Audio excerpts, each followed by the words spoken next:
Hello everyone and welcome to the very first episode of my F1 22 World Cup mod. This is going to be a series of 10 races, one in each of the nations that have qualified.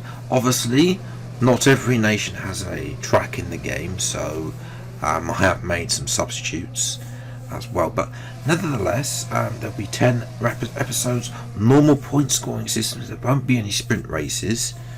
So it'll be normal qualifying and then obviously a 50% race. But let's introduce the teams and drivers for each nation at the World Cup.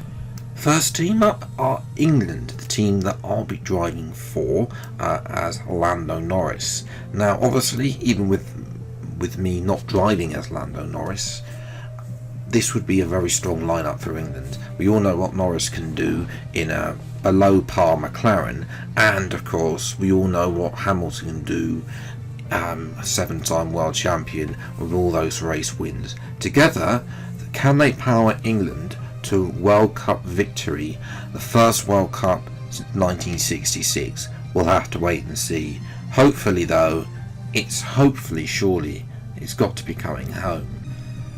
The Netherlands will have something to say about, because of course they have reigning world champion Max Verstappen. Alongside him is Nick de Vries as well. So, they will be very strong, especially with Verstappen. Not so sure about what de Vries can do.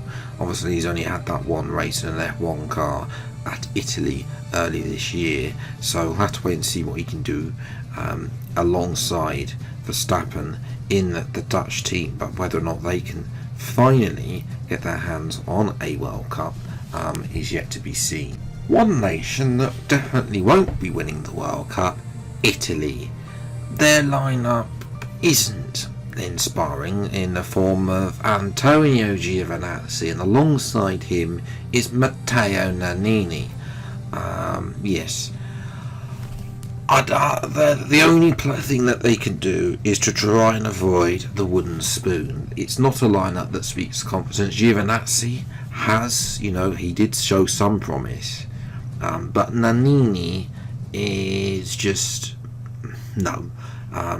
He did that one race in F2, as far as I'm aware, last year. Hasn't really done much since, so he'll be definitely struggling towards the back. Which is such a shame for Italy, a nation where, historically speaking, in the early 50s, they took the very first Drivers' World Championship. How the mighty have fallen. Australia got a good lineup actually, in the form of Daniel Ricciardo, and quite controversially alongside him will be Oscar Piastri. Now, obviously, where those two will fit in, yet to be seen. Oscar, we know, very quick driver, one Formula 3, one Formula 2. Ricciardo, on his way out, hasn't done great for McLaren. Obviously has taken that sabbatical from F1 next year, so part of his mind is surely on the exit door of this series. But whether Ricciardo can inspire Piastri to get that good result, we'll have to wait and see. Definitely though, Australia are one that could be a dark horse at this World Cup. France could also, if they get to act together, they have a very strong lineup in the form of both race winners, in the form of Pierre Gasly and Esteban Ocon. Obviously the precursor to what's going to happen in real life when they both become teammates at Alpine. Can they take France forwards to victory? I don't know. Obviously England have the stronger lineup in my opinion, but France do. If they can both work together and get that consistency, then France can very quietly all of a sudden gain quite a lot of points away from others. And it only takes maybe 1 or 2 race wins, especially in a shortened 10 race calendar, and all of a sudden with other people down the order, France could elevate themselves to potentially a World Cup. Obviously reigning world champions in the football terms. Next up, Mexico. Now obviously Perez is the main man for them. Alongside him is Pato O'Ward. Now obviously O'Ward is pretty much untested in Formula 1. Didn't have that one outing in Formula 2, didn't do very well, but has had some pre-practice runs for McLaren. Obviously, Perez will be trying to lead that team, but obviously there is that concern: has he lost his touch? Because there was obviously that report recently in real life at Brazil.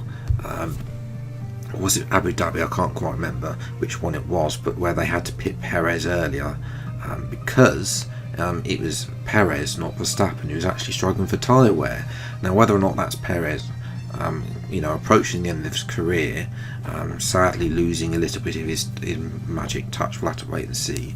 But if they can get stuck in, if they can get some points, then yes, there might not be title challenges because they haven't got that consistency, but they should be able to pinch points on other teams and finish in a strong position at the World Cup.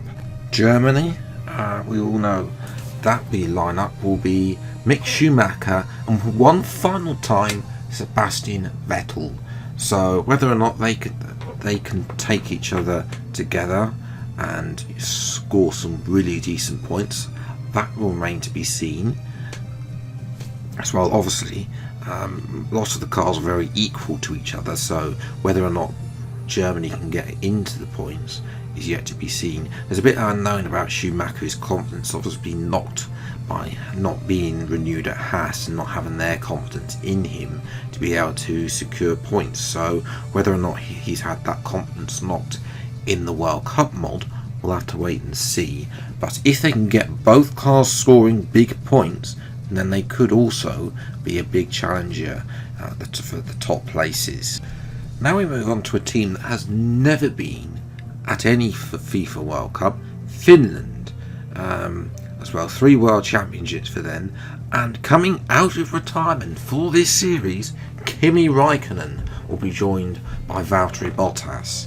So that's a big lineup. Race winning experience there. Can Finland be a surprise package and finish well at a World Cup? We'll have to wait and see. Obviously Bottas hasn't had such a great second half of the season in real life, so whether or not that form is going to spread to him in the World Cup mod, we'll have to wait and see. Obviously Raikkonen is coming out of retirement, so whether or not this will be his first time driving this new era of car, so obviously there's a little bit unknown, but they should, fingers crossed for them, that they are able to score big points at the top of the field. Most likely fighting Italy for the wooden spoon are Canada. Now, Canada do not have a promising lineup. Most people will probably say this is a page rider lineup of Latifi and Stroll. To be fair, Stroll, when he's not taking people out, has actually had some good races in 2022.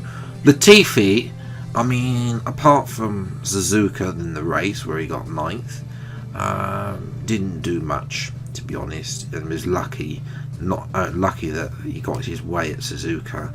Otherwise it could have been embarrassing for him.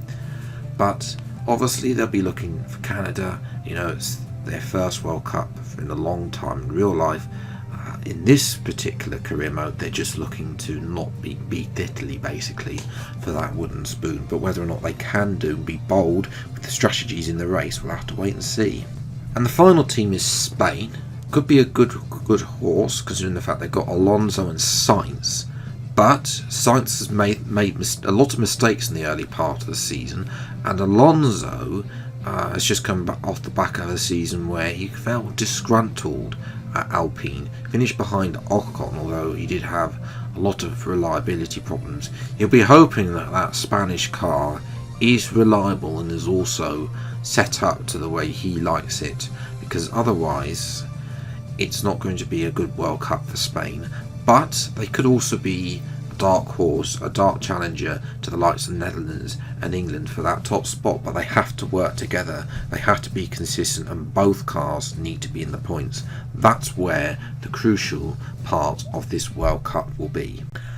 So moving to the calendar then, we'll start it, obviously 10 rounds, one for each nation. We'll start in Australia as well, then Spain, France, Italy. Now Austria is there. They are obviously their substitute because we don't have either Hockenheim or the Nürburgring. Tragedy that they're not in the game.